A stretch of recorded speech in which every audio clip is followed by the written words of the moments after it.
bien, pues queridos hermanos, muchísimas gracias a vosotros también por vuestra cariñosa invitación que siempre nos hacéis, y siempre es para nosotros un placer y un privilegio poder estar aquí y compartir con vosotros la palabra y disfrutar también de la comunión cristiana los unos con los otros y partir juntos el pan y tomar también del vino. Es un tema muy interesante que vamos también a tocar algo en esta mañana.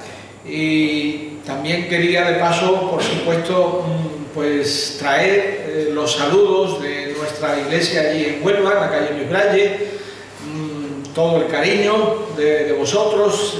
Siempre históricamente ha habido unos lazos y unos vínculos de comunión especiales entre la iglesia de Huelva y las iglesias de Linares, así que pues ellos mandan también todo su amor, todo su cariño para vosotros, y así yo también llevaré vuestros cariños para allá. Muy bien. La frase "los moradores de la tierra" aparece varias veces en la Biblia, y especialmente en el libro de Apocalipsis, y se refiere a los seres humanos que viven arraigados en este mundo exclusivamente, sin pensar, sin tener en cuenta la eternidad, ni a Dios, ni a las cosas de Dios. Y esta sociedad, los moradores de la tierra, tienen también su manera de pensar, sus conceptos, sus filosofías de la vida, totalmente enfocados en la vida de aquí abajo, en la vida de este mundo y en este mundo. Y ni les preocupa la idea de Dios, ni quieren hablar de Él, ni siquiera escuchar de Él. Pero nosotros sabemos que además de estos conceptos y filosofías humanos, también están los conceptos y filosofías divinos, los que son de Dios, cómo Dios es y cómo Dios piensa y lo que dice Dios. Por eso nosotros los creyentes que conocemos a Dios, que conocemos la palabra de Dios, pues vivimos de acuerdo a esos conceptos divinos, a esas normas de Dios, y aunque no somos del mundo, pero sí que vivimos en el mundo, como el Señor Jesús oró al Padre en aquella oración intercesora de Juan 17, ¿no? Dice: yo les he dado tu palabra y el mundo los aborreció, porque no son del mundo, como tampoco yo soy del mundo.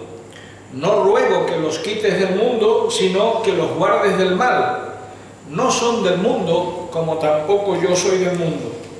Así que hemos de tener siempre presente que nosotros, los creyentes, no somos del mundo, aunque tenemos que vivir aquí, pero pertenecemos al reino de Dios. Por lo tanto, nuestros conceptos de vida, nuestra filosofía, no deben ser los que tiene este mundo, sino que deben ser los que tiene Dios y que debemos conocer por su palabra. Y el creyente sabe entonces que estamos en este mundo solo en peregrinación hacia nuestra patria celestial, porque se nos dice también que nuestra ciudadanía está en los cielos, Filipenses 3:20, y por eso vivimos o tenemos que vivir con los valores del reino de Dios o reino de los cielos, vivir manejando entonces esos conceptos y filosofías de Dios y de su reino, o así debería de ser. Pero si tenemos nuestro radar espiritual encendido, si tenemos nuestra cámara espiritual bien enfocada, entonces nosotros tenemos que detectar esos conceptos por los que vive el mundo para que no nos afecten a nosotros, a nuestra manera de vivir. Y ese es entonces el objetivo, de no contagiarnos de esos conceptos y de esas filosofías del mundo. Este es el mensaje, el objetivo del mensaje de esta mañana: llamar nuestra atención sobre este problema para detectar entonces cuándo nuestros conceptos y filosofías que nosotros manejamos en nuestra vida diaria puedan ser los mismos que maneja este mundo. En ese caso, para que cambiemos el chip y pasemos a manejar entonces esos conceptos y filosofías de Dios y del reino de Dios. Como nos dice Colosenses 3:2, poned la mira en las cosas de arriba y no en las de la tierra. Así que tenemos entonces, por un lado, que tener en cuenta estos conceptos y filosofías con los que vive el mundo, los moradores de la tierra, pero nosotros también hemos de tener en cuenta cuáles son esos conceptos divinos, porque esos son los que tienen que regir, que gobernar nuestra vida. Y para eso quería también emplear al pueblo de Israel durante la primera etapa de su historia como figura para nosotros hoy, porque tiene lecciones para nosotros, tiene simbolismos para nuestra vida de hoy. Sabemos que en la primera parte de la historia de Israel pasó por 3 etapas distintas. La etapa número 1 fue, como sabéis, el cautiverio que pasó en Egipto, ¿no? Bueno, allí en Egipto es donde se formó como pueblo, ¿no? Allí entró José, luego sus hermanos, su padre, y allí se multiplicó y creció y allí se formó el pueblo. Pero estaban cautivos en Egipto. Y esa etapa de Israel en el cautiverio en Egipto representa la vida, la vida cristiana antes, bueno, la vida cristiana no, para nosotros representa la vida antes de conocer a Cristo, cuando éramos esclavos del pecado igual que los demás, como dice Pablo. Después viene la etapa 2, la segunda etapa de Israel en este mundo, que fue cuando salió ya libertado de esa esclavitud de Egipto y comenzó esa etapa de travesía de 40 años por el desierto, el peregrinaje en el desierto. Y esa etapa pues también representa la vida del creyente entonces desde el momento de su conversión hasta su muerte. Y una vez terminada esta etapa de 40 años en el desierto, Israel por fin entró en la tierra prometida, en Canaán.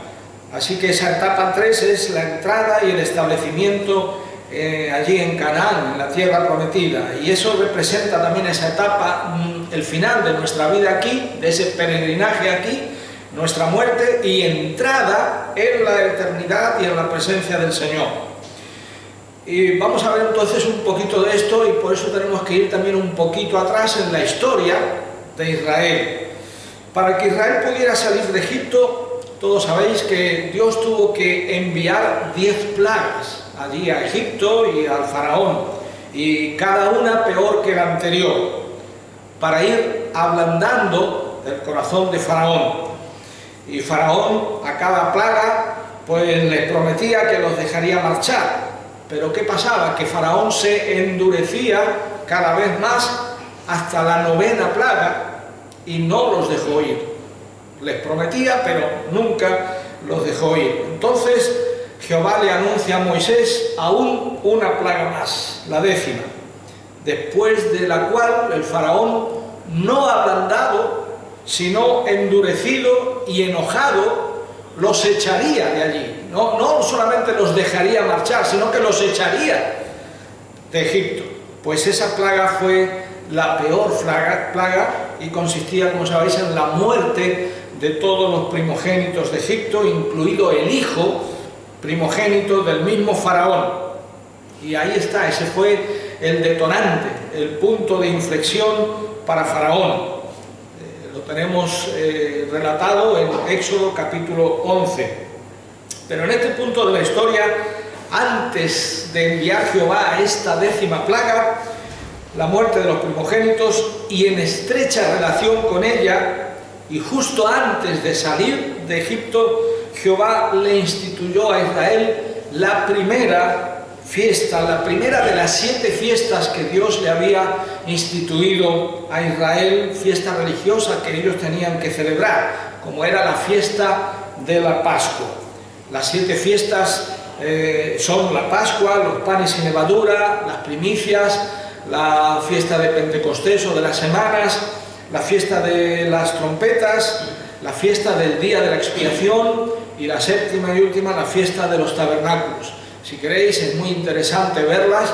Tenéis un calendario de todas estas fiestas en el capítulo 23 de Levítico. Ese capítulo es el calendario, podemos decir, de estas 7 fiestas, las cuales tienen, aparte de su valor histórico, pues tienen a la vez un significado simbólico y un alcance profético para nosotros, para el creyente, para la Iglesia en el día de hoy.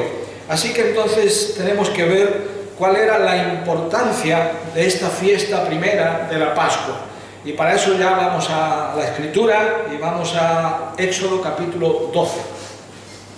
Éxodo capítulo 12, los versículos 1 al 14. Éxodo 12, 1 al 14, dice así: Habló Jehová a Moisés y a Aarón en la tierra de Egipto, diciendo: Este mes os será principio de los meses. Para vosotros será este el primero en los meses del año. Hablad a toda la congregación de Israel, diciendo: En el 10 de este mes tómese cada uno un cordero, según las familias de los padres, un cordero por familia. Mas si la familia fuere tan pequeña que no baste para comer el cordero, entonces él y su vecino inmediato a su casa tomarán uno, según el número de las personas, conforme al comer de cada hombre, hasta haréis la cuenta sobre el cordero. El animal será sin defecto, macho de 1 año, lo tomaréis de las ovejas o de las cabras, y lo guardaréis hasta el día 14 de este mes, y lo inmolará toda la congregación del pueblo de Israel entre las 2 tardes. Las 2 tardes porque los días se contaban y a partir de la tarde, de la puesta del sol, ahí es cuando comenzaba el día. Versículo 7. Y tomarán de la sangre y la pondrán en los 2 postes y en el dintel de las casas en que lo han de comer. Y aquella noche comerán la carne asada al fuego, y panes sin levadura, con hierbas amargas lo comerán. Ninguna cosa comeréis de él cruda, ni cocida en agua, sino asada al fuego, su cabeza con sus pies y sus entrañas. Ninguna cosa dejaréis de él hasta la mañana, y lo que quedare hasta la mañana lo quemaréis en el fuego. Y lo comeréis así: ceñidos vuestros lomos, vuestro calzado en vuestros pies y vuestro bordón en vuestra mano, y lo comeréis apresuradamente. Es la Pascua de Jehová. Pues yo pasaré aquella noche por la tierra de Egipto y heriré a todo primogénito en la tierra de Egipto, así de los hombres como de las bestias, y ejecutaré mis juicios en todos los dioses de Egipto. Yo, Jehová. Egipto tenía su confianza en sus dioses, pero Jehová en esto, dice, iba a ejecutar sus juicios en todos los dioses de Egipto. Yo, Jehová. Versículo 13: Y la sangre os será por señal en las casas donde vosotros estéis, y veré la sangre y pasaré de vosotros, y no habrá en vosotros plaga de mortandad cuando hiera la tierra de Egipto. Y este día os será en memoria, y lo celebraréis como fiesta solemne para Jehová durante vuestras generaciones. Por estatuto perpetuo lo celebraréis. Bueno, ya hemos dicho entonces que estas fiestas, aparte de su valor histórico, tienen a la vez un significado simbólico y un alcance también para nosotros, para nuestros días.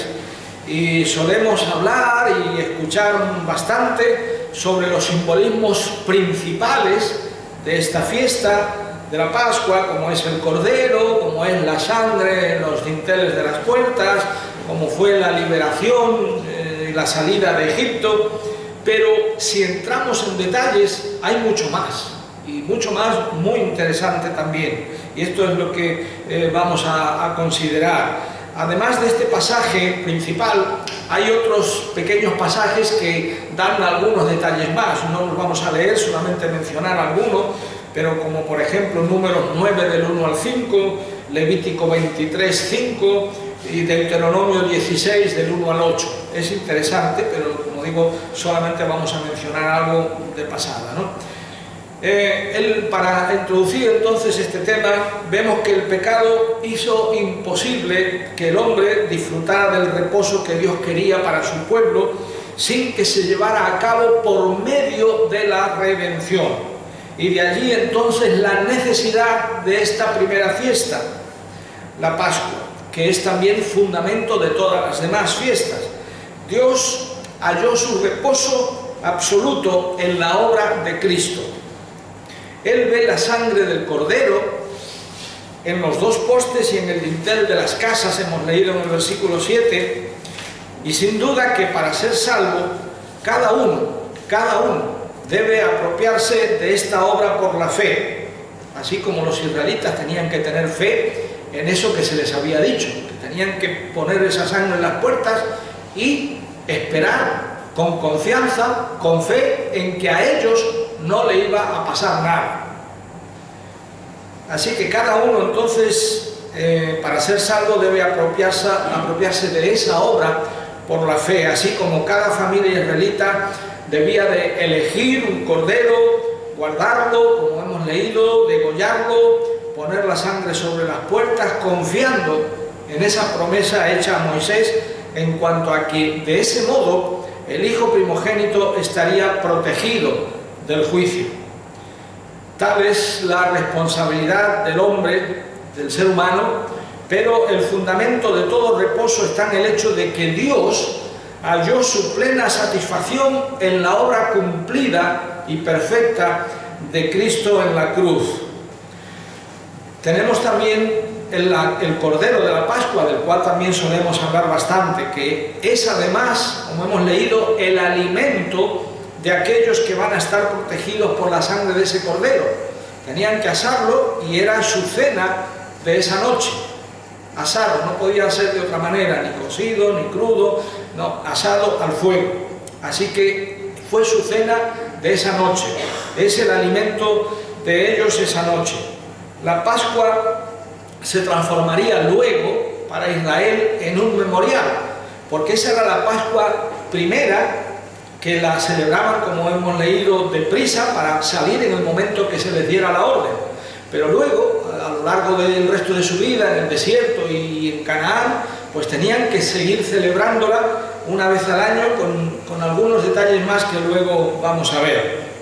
Así que la Pascua se transforma luego en este memorial celebrado cada año como recuerdo de ese día de su liberación efectuada una vez para siempre. Y así es la cena del cristiano, la mesa del Señor, la Pascua de Israel ahora, o mejor dicho, cuando se hizo, estaba anticipando el día en que esto iba a ocurrir, el día de la cruz de Cristo, el día en que el Señor Jesús iba a morir en la cruz. Y la cena del Señor para nosotros, después de la cruz, es para nosotros un memorial que la recuerda, que la conmemora, la obra de la cruz. Y la Pascua también estaba íntimamente ligada a la fiesta de los panes sin levadura, porque era la fiesta que venía a continuación. Un día era la fiesta de la Pascua, ya no en la primera, sino ya a partir del segundo año, pues terminaban ese día de la Pascua a la tarde, a la caída del sol de ese día, y inmediatamente comenzaba la siguiente fiesta, que era la de los panes sin levadura, que duraba 7 días. Pero ya en la cena de la Pascua ya tenían que comer 2 panes sin levadura. Así que en la propia fiesta de la Pascua tenemos ya estos panes sin levadura, que como sabéis es símbolo del pecado, la levadura, y apunta al Señor Jesús, que no tuvo ningún pecado, santo, limpio, sin mancha, sin contaminación.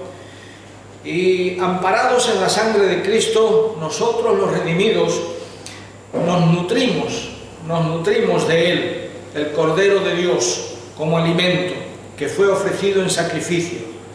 Pero Él también es el hombre perfecto que glorificó plenamente a Dios al estar absolutamente separado de todo mal.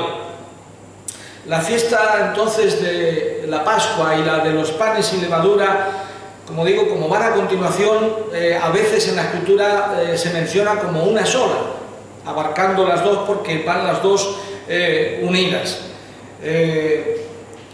Y esto también puede tener una aplicación para nosotros como creyentes, la fiesta de la Pascua, del sacrificio de ese cordero, y nosotros podemos decir que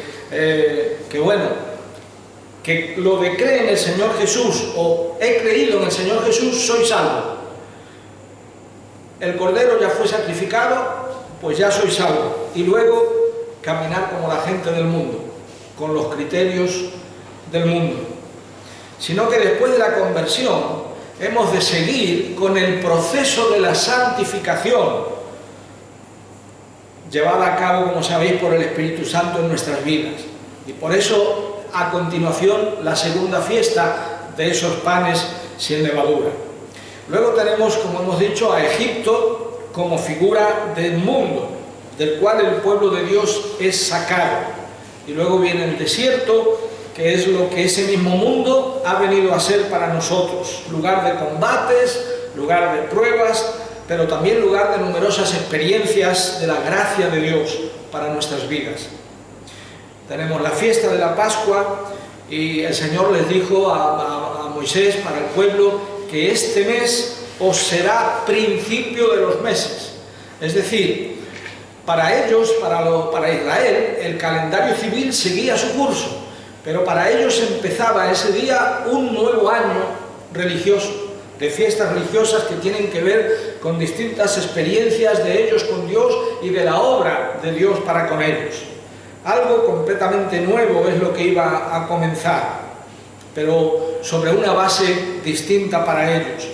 Y no ocurre lo mismo para nosotros en el momento de la conversión y del nuevo nacimiento. El mundo sigue su curso y nosotros seguimos la vida en este mundo, pero para nosotros ya empieza algo nuevo, empezó una vida nueva, una vida diferente. De modo que si alguno está en Cristo, nueva criatura es. Las cosas viejas pasaron, he aquí ahora todas son hechas nuevas, 2 Corintios 5:17. Por eso vamos a considerar ahora como punto importante del mensaje 4 aspectos de esta fiesta de la Pascua. El primero de ellos es esta fiesta del lado de Dios, desde la perspectiva de Dios. El segundo aspecto es esta fiesta de la Pascua desde la perspectiva nuestra, del lado nuestro. El tercer aspecto es precisamente la Pascua como alimento, y el cuarto y último aspecto es de la Pascua como un memorial. Así que entonces el primer aspecto de la Pascua como desde la perspectiva de Dios, Dios tenía preparado Canaán, la tierra prometida para su pueblo como reposo después de su esclavitud en Egipto y después de la travesía del desierto. Pero no hay reposo sin la redención. Por eso lo del cordero que tenían que sacrificar y que además les iba a salvar a sus primogénitos por su sangre puesta en los dinteles de las puertas. Así que en este capítulo de Éxodo 12 no se habla nunca de muchos corderos, aun cuando cada familia sí que tenía que ofrecer uno, pero es porque para Dios solo hay un cordero, su Hijo amado, un cordero.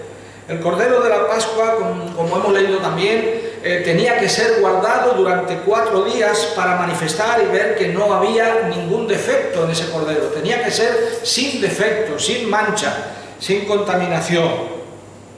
Y todos podemos comprender el simbolismo de eso, ¿no?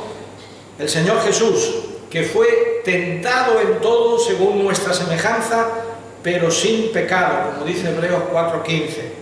El Cordero de Dios manifestó absoluta perfección durante su vida aquí en la tierra, y los 4 evangelios así lo testifican. En la Pascua, incluso un cordero perfecto, que era objeto también de afecto de parte de los israelitas, ¿no? Porque tenían que vivir con él 4 días, y ese cordero era el que los podía salvar, porque dice, la misma sangre hará expiación de la persona. La misma sangre hará expiación de la persona, iba a ser un pago por la persona, aunque el pecado no puede quitar, o sea, aunque la sangre de los corderos no podía quitar el pecado, pero los cubría, hasta que llegara la sangre derramada de ese Cordero de Dios. Este Cordero al que se había aprendido entonces a amar cada familia, porque en ella estaba su salvación, debía de ser degollado. Y se debía de sumergir un ramo de hisopo en su sangre para poder luego poner la sangre sobre los marcos de las puertas, los dinteles y los dos postes de la puerta. Ahora bien, pongámonos cada uno por un momento en la piel de que estamos nosotros allí en ese momento, en esa experiencia. Y aún más, pongámonos en que cada uno de vosotros y yo fuésemos cada uno un hijo primogénito de la familia allí en Egipto.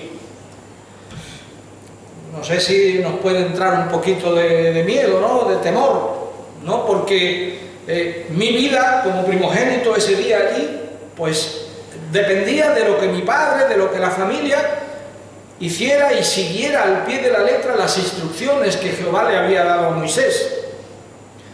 Así que con cuánta preocupación debió de haber seguido el hijo primogénito todos los movimientos del padre de familia para estar seguro de que todo se hiciese según las ordenanzas divinas y que así, solo así, escaparía de la muerte. Pero no nos corresponde a nosotros apreciar el valor de la sangre, sino que es Dios mismo quien lo hace. Él dice, veré la sangre y pasaré de vosotros. No permitiré que el destructor entre en vuestra casa para herir de muerte, si de verdad habéis cumplido con lo que os he dicho. Pero de hecho, ese destructor que pasaba para destruir, ¿qué sangre veía en los dinteles de las puertas?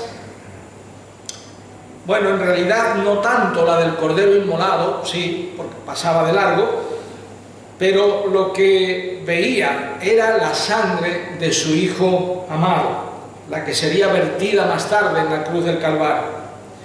Y la justicia de Dios entonces debía de herir a los egipcios que desechaban su palabra y sus obras. Pero también esa justicia debía de salvar a toda la casa sobre la cual la sangre del Cordero se había derramado, había sido puesta. Porque Dios no habría sido justo entonces si hubiese castigado en una casa que tenía la sangre de un Cordero, si hubiese castigado allí al primogénito, allí donde ya una víctima había sido inmolada. Y Dios no solamente es amor al perdonar al pecador, no solamente somos salvos por su gracia, sino que Dios es el justo y el que justifica al que es de la fe de Jesús, como dice Romanos 3:26. Y el apóstol Pablo más tarde añade, fuisteis rescatados, el apóstol Pedro, fuisteis rescatados con la sangre preciosa de Cristo, como de un cordero sin mancha y sin contaminación. 1 Pedro 1, 18 y 19. Sangre preciosa, no tanto como para nosotros, por mucho que eso es cierto, tendemos a solamente destacar cuán preciosa fue la sangre y la obra de Cristo para nosotros, que sí, que somos los beneficiarios, pero cuán preciosa y de cuánto valor fue esa sangre y ese sacrificio para Dios, ya que se trataba de su Hijo, su único Hijo, su Hijo amado. Cuán precioso fue para Él la persona y la obra de su Hijo y su sangre y su muerte en la cruz del Calvario, siendo santo, inocente, sin mancha. Con cuánto amor nos amó Dios para darnos ese regalo. De tal manera amó Dios. De tal manera amó Dios. La obra de la redención fue perfecta porque fue llevada a cabo por su Hijo, quien era perfecto y completamente terminada. No hay más que añadir esa obra, solo creerla y aceptarla, recibirla por la fe y recibir entonces sus bendiciones y sus beneficios. Desde la perspectiva nuestra como redimidos, como rescatados, Si bien es cierto que Dios lo hizo todo y que dio el Cordero para ser salvo, no es menos cierto que toda persona, como estamos hablando, debe apropiarse de la obra de Cristo por la fe. La orden para los israelitas es: tómese cada uno un cordero, cada familia un cordero. Y tomar el cordero, guardarlo, inmolarlo, poner su sangre en la puerta y luego permanecer dentro de la casa, todo eso era responsabilidad de la familia.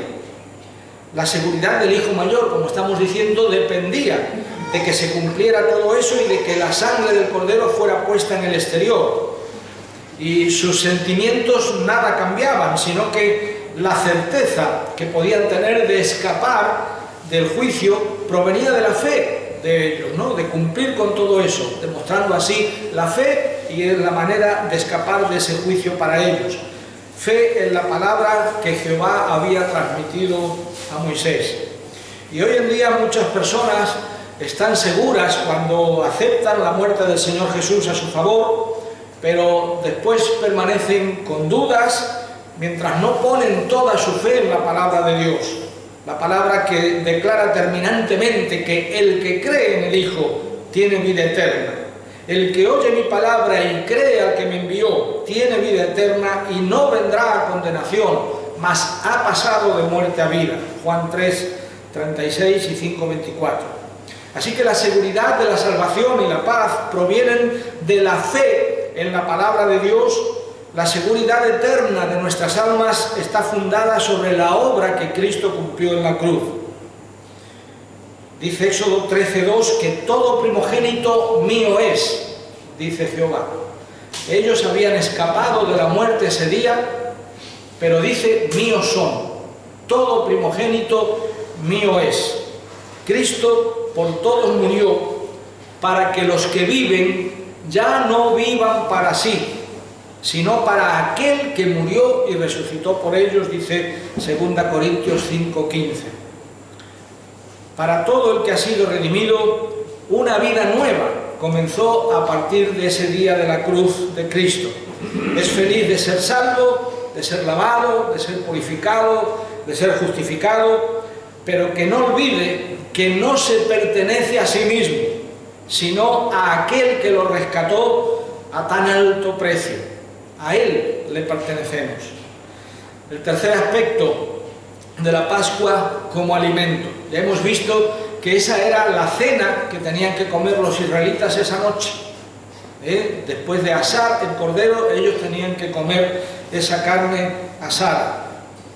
En la familia sobre la cual había peligro de muerte, fue introducido el cordero, todo cambió y ahora entonces hay seguridad y paz. La noche en que pasa el destructor, la familia se alimenta de la víctima asada al fuego, de panes sin levadura, hemos leído también, y de hierbas amargas, dice el versículo 8. La institución de la Pascua, entonces, como hemos leído en Éxodo 12, menciona muchas veces comer,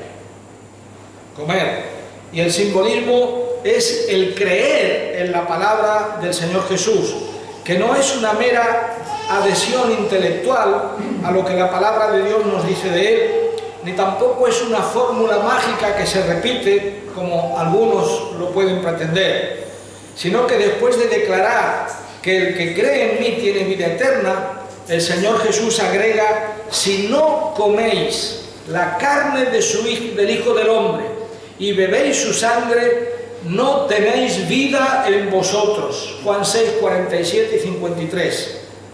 Si no coméis la carne del Hijo del Hombre y bebéis su sangre, no tenéis vida en vosotros. Ya hemos visto lo que tenían que hacer los israelitas con el cordero y que lo tenían que comer, y su sangre era su salvación.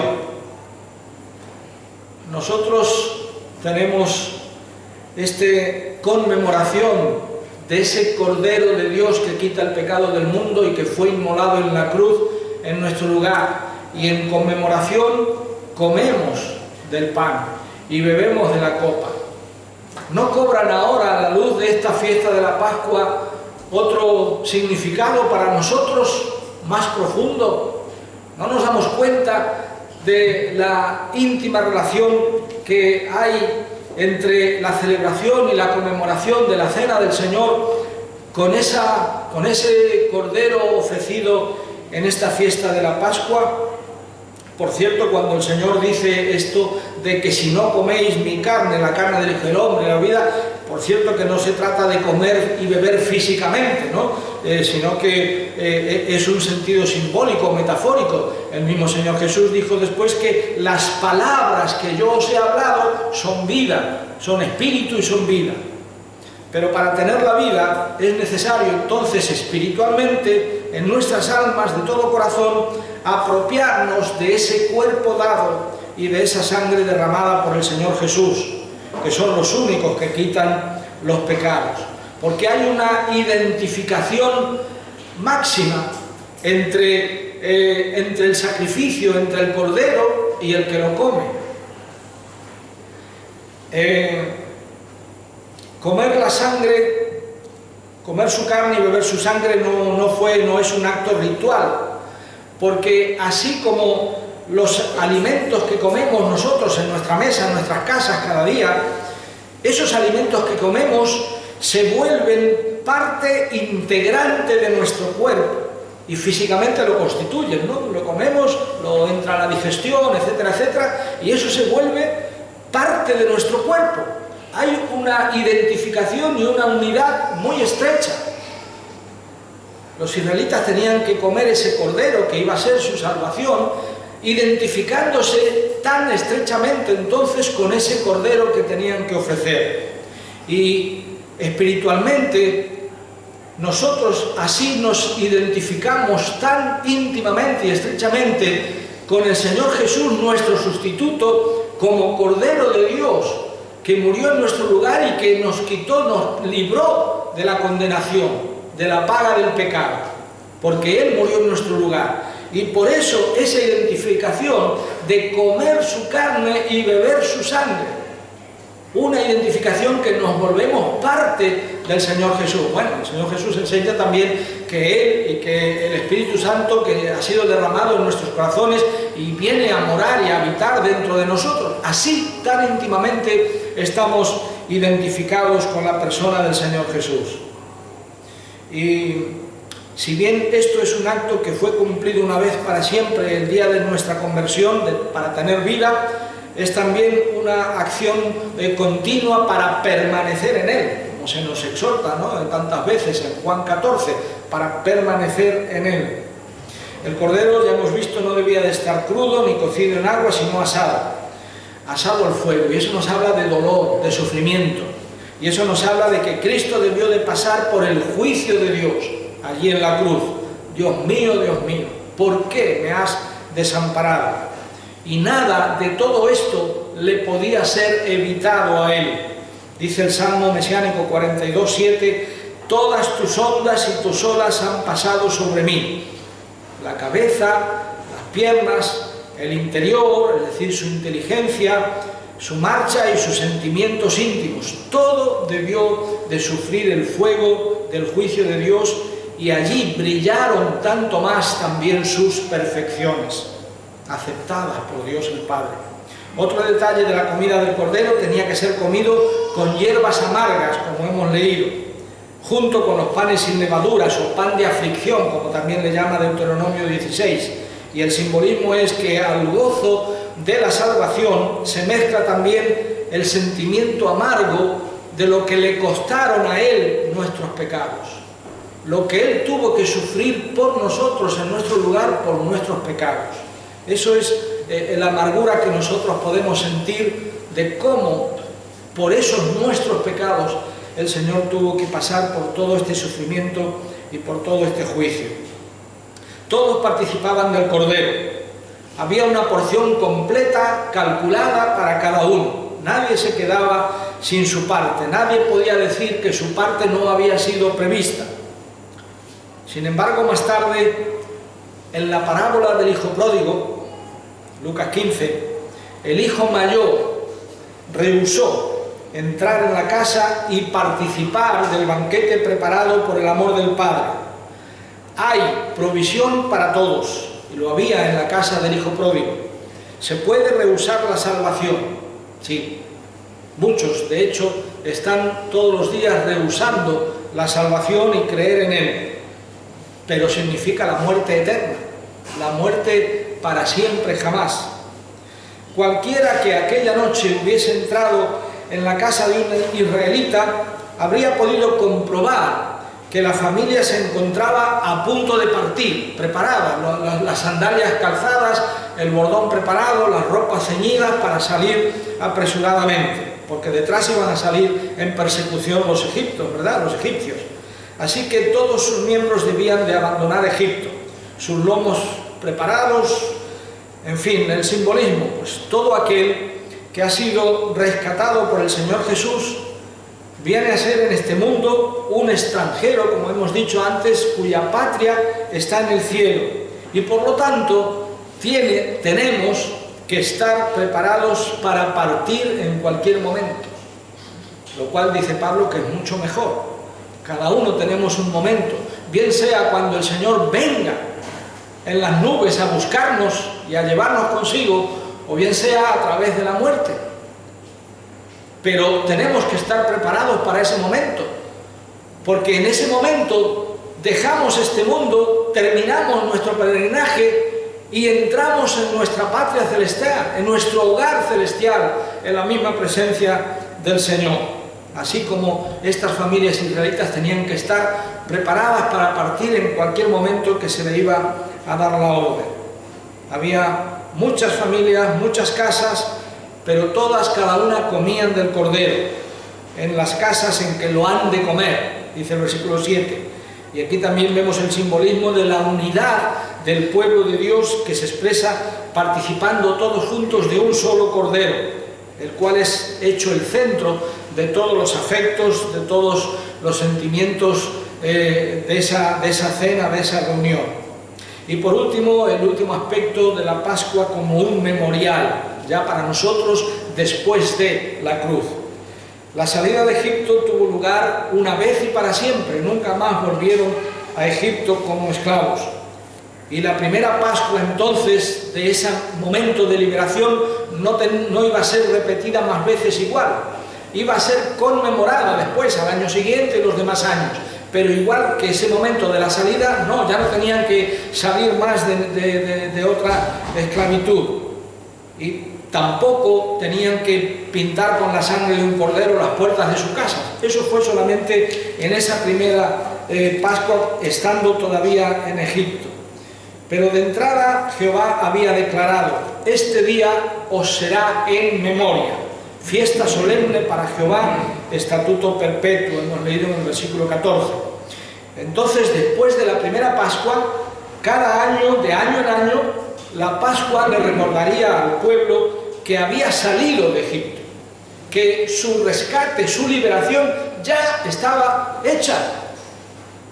Ya estaba hecha. No hay más ataduras ni esclavitud al pecado del cual Cristo nos libró, porque su obra fue perfecta y fue hecha una vez y para siempre. No hay más sacrificios, ni el Señor Jesús va a sacrificar más su vida otra vez. Lo ha hecho una vez y para siempre. Así que esta celebración para los israelitas de año en año le recordaría al pueblo que había ya salido de Egipto. Es una expresión que se repite varias veces en Deuteronomio 16, de año en año. El mismo cordero asado al fuego les congregaría y les recordaría el precio que se pagó por su liberación. Y Números 9 presenta también la Pascua como un memorial ya una vez que estaban asentados en la tierra prometida en Canaán. El primer año, el primer mes del año, el pueblo había salido de Egipto. Y el primer día del primer mes del segundo año ya estaba el tabernáculo, se había sido levantado, había seguido por la dedicación del altar durante 12 días, como enseña Número 7, y las lámparas del santuario también estaban encendidas, y los levitas también habían sido dedicados y ofrecidos para su función. Y por primera vez, después de ser librado del juicio de Dios que había caído sobre Egipto, y ser librado del poder del faraón, cuyo ejército había perecido en el Mar Rojo, como todos sabéis, el pueblo entonces ahora congregado en torno al santuario iba a celebrar el memorial de la Pascua. Había tres casos aparte, tres supuestos. Había algunos hombres que se hallaban inmundos por diferentes circunstancias y no podían participar. Ellos estaban conscientes de su estado, pero sin embargo sí que tenían el deseo de comer de la Pascua, de participar de la fiesta. ¿Iban a ser excluidos de la fiesta? Bueno, la gracia les iba a proveer y ellos entonces, una vez purificados, como dice Números 19, podrían celebrar la Pascua el segundo mes. Era una excepción para ellos, pero no iban a quedarse sin la celebración, sin la conmemoración de esta fiesta. Ellos la iban a poder celebrar el segundo mes. Había otro segundo caso, que era aquellos que no se encontraban allí en sus casas, en su sitio, por estar fuera, por estar de viaje, por trabajo, por negocios o por lo que fuera, no podían estar allí, no se encontraban allí, estaban de viaje. Eso también es una figura de un creyente, podemos decir, que se ha alejado del Señor, no está en la congregación, pero podía volver sin tardanza en el segundo mes y entonces también sí podían participar de esta fiesta del Cordero, incluidos los extranjeros que hubiera entre ellos deseosos de poder celebrar esta fiesta, podrían hacerlo los extranjeros con la condición de ser circuncidados en identificación así con el pueblo de Dios. Y había un tercer caso que este es negativo. Había un tercer caso, un tercer supuesto, que era aquellos varones israelitas que estaban limpios, no eran inmundos, y que además estaban allí presentes, no estaban de viaje, no estaban fuera, estaban allí, pero que no querían celebrar, no querían hacer esta conmemoración. Y contra esos también se pronuncia un solemne juicio en Números 9, versículo 13. Dice allí que, mas el que estuviere limpio y no estuviere de viaje, si dejare de celebrar la Pascua, la tal persona será cortada de entre su pueblo, por cuanto no ofreció a tiempo la ofrenda de Jehová. El tal hombre llevará su pecado. Fijaos, no ofreció a su tiempo la ofrenda de Jehová. El tal hombre llevará su pecado.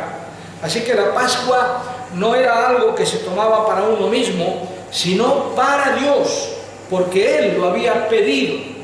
Era para Dios. Bueno, no tengo ganas, no me apetece, hoy no voy al culto, hoy no pasa nada. No, venimos porque lo hacemos para Dios, que nos lo pide, y por todo el significado que estamos viendo en esta mañana, esa estrecha identificación con nuestro Cordero, el que derramó su sangre para librarnos a nosotros, de un valor infinito para nosotros, sí, pero de un valor infinito para Dios, que lo aceptó. Y por eso es nuestra garantía para nosotros. ¿Cómo no debemos tener el deseo de venir siempre que podamos a celebrar, a conmemorar esta fiesta de la muerte del Señor Jesús en la cruz en nuestro lugar? Y también hay instrucciones muchas veces de cómo tenemos que hacer las cosas, para que no las hagamos a nuestra manera, sino a la manera de Dios. Dios imparte instrucciones en Deuteronomio 16, del 1 al 8, para celebrar este memorial de la Pascua en la tierra. Y este pasaje precisamente pone énfasis sobre el lugar donde Jehová hubiere puesto su nombre. Ese era el único sitio donde se podría celebrar la fiesta. Hacer las cosas entonces según a la instrucción de Dios. Dice Deuteronomio 16, 5 y 6, no podrás sacrificar la Pascua en cualquiera de las ciudades que Jehová tu Dios te da, sino en el lugar que Jehová tu Dios escogiere para que habite allí su nombre. Sacrificarás la Pascua por la tarde a la puesta del sol, a la hora que saliste de Egipto. Todo tiene su significado y su porqué. No podemos hacerlo a otra hora o de otra manera. No, ellos tenían que hacerlo cumpliendo con estas instrucciones que Dios les había dado, y no hacerlo así suponía juicio para ellos por desobediencia precisamente a las instrucciones de Dios. Josué 5, 10 al 12 describe la celebración de la Pascua ya en Canaán, ya estando en la tierra de Canaán, después de haber cruzado el río Jordán, lo cual nos habla también un poco de nuestro bautismo, de identificación con el Señor Jesús. Y esa Pascua, esa primera Pascua allá en Canaán, tenía algunas pequeñas diferencias que eran instrucciones que Dios le había dado de cómo podían hacerla y comerla, no solamente la carne del cordero, sino que también ahora podían comer trigo del país que habían ellos cosechado, de sus cosechas, de sus tierras, de los años anteriores. Esto también apunta a Cristo en los consejos eternos de Dios, de la eternidad. También podían comer panes sin levaduras, que nos hablan de la perfección del carácter de Cristo. Y también podían comer espigas nuevas tostadas, que nos habla en recuerdo de sus sufrimientos, los sufrimientos del Señor Jesús. Así que, qué bendición haber salido del mundo, ser libres de toda esclavitud, haber entrado en la realidad de las bendiciones divinas. A través de los siglos, la Pascua sin duda fue celebrada numerosas veces, aunque la Biblia solamente se limita a mencionar solo 7 ocasiones, pero debía llegar el día en que el sacrificio fuera ofrecido, de la cual la Pascua era una figura, el sacrificio de Cristo, el Cordero de Dios. Y la noche en que fue entregado el Señor Jesús, oímos la voz del Señor Jesús hablando al corazón de sus discípulos: «Cuánto he deseado comer con vosotros esta Pascua antes que padezca», es decir, al día siguiente de esa noche. Jesús estaba con sus discípulos celebrando esta fiesta de la Pascua, y allí, al terminar de cenar, de comer, es cuando le dio las instrucciones del memorial del pan y del vino como memoria del cuerpo y de la sangre del Señor Jesús. Tomad, comed, esto es mi cuerpo, esta copa es el nuevo pacto en mi sangre. Así que entonces, para el cristiano del Nuevo Testamento, para la Iglesia, la mesa del Señor o la Santa Cena entonces reemplazó a esa fiesta de la Pascua.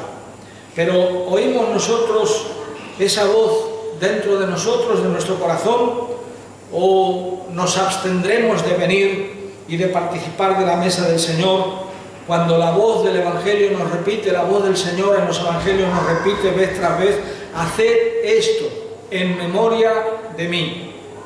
Deseamos nosotros, con el profeta Isaías, decir: tu nombre y tu memoria son el deseo de nuestra alma, Isaías 26:8. Y para los jóvenes, ya para terminar, que son padres de familia y que participáis de este memorial de la muerte del Señor Jesús, un día oiréis una voz infantil, la voz de vuestros hijos, que os pregunten: ¿qué es este rito vuestro que vosotros hacéis? Y ahí, con cuánto cariño podéis explicarles a vuestros hijos y hacer que su corazón vibre con todo este significado tan profundo de un corazón dedicado para el Señor, para que Él también aprenda esta enseñanza y este amor a nuestro Señor y Salvador, aquel que nos amó hasta la muerte. Termino con 2 versículos y sin más comentario. 1 Corintios 5, 7 y 8. Limpiaos pues de la vieja levadura, para que seáis nueva masa, sin levadura como sois, porque nuestra Pascua, que es Cristo, ya fue sacrificada por nosotros. Así que celebremos la fiesta, no nos quedemos en casa, celebremos la fiesta, no con la vieja levadura, ni con la levadura de malicia y de maldad, como antes, con los criterios humanos del mundo, sino con panes sin levadura de sinceridad y de verdad. No nos mezclemos nosotros en este mundo con esas filosofías y conceptos que usan los moradores de la tierra, sino que sepamos entonces discernir, estudiar la palabra de Dios y poner por obra esos conceptos de Dios, del reino de los cielos al cual pertenecemos, y vengamos a recordar, nunca olvidemos el precio que el Señor tuvo que pagar por nuestro rescate, y que cada día nuestro amor a Él sea más y más para darle gloria. Que el Señor nos bendiga para que así sea. Bien, vamos entonces a terminar en oración. Señor y Padre Celestial, queremos darte muchas gracias por tu palabra que es verdad, tu palabra que es vida, tu palabra que actúa en nosotros por tu Espíritu, tu palabra que nos enseña tantas cosas maravillosas que nosotros por medio de su lectura y estudio podemos aprender, podemos discernir, podemos gozarnos, Señor, en ella y practicar todo lo que tú nos enseñas de esta manera y sentir este deseo cada domingo de venir alrededor de la mesa del pan y del vino, conmemorando tu carne y tu sangre, tu comida y bebida para nosotros espiritualmente, identificándonos tan plenamente con ella por lo que tú has conseguido para nosotros, sin dejar también por ello de recordar y de valorar el valor que todo esto tuvo para el Padre. Gracias, Señor, por darnos lo que más apreciabas, el tesoro más grande que tú tenías, lo has dado, nos lo has dado a nosotros. Cuánto nos has amado. Y, Señor, cuán pobre es nuestro amor a ti, como dice un himno.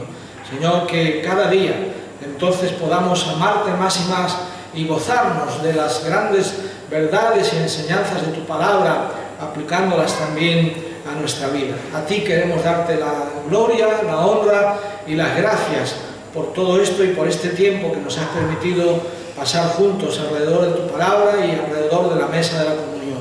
A ti la gloria en el nombre del Señor Jesús. Bendice a cada uno de mis hermanos aquí presentes y a cada miembro de esta congregación también en esta nueva semana que hemos comenzado. Te lo pedimos en el nombre del Señor Jesús. Amén.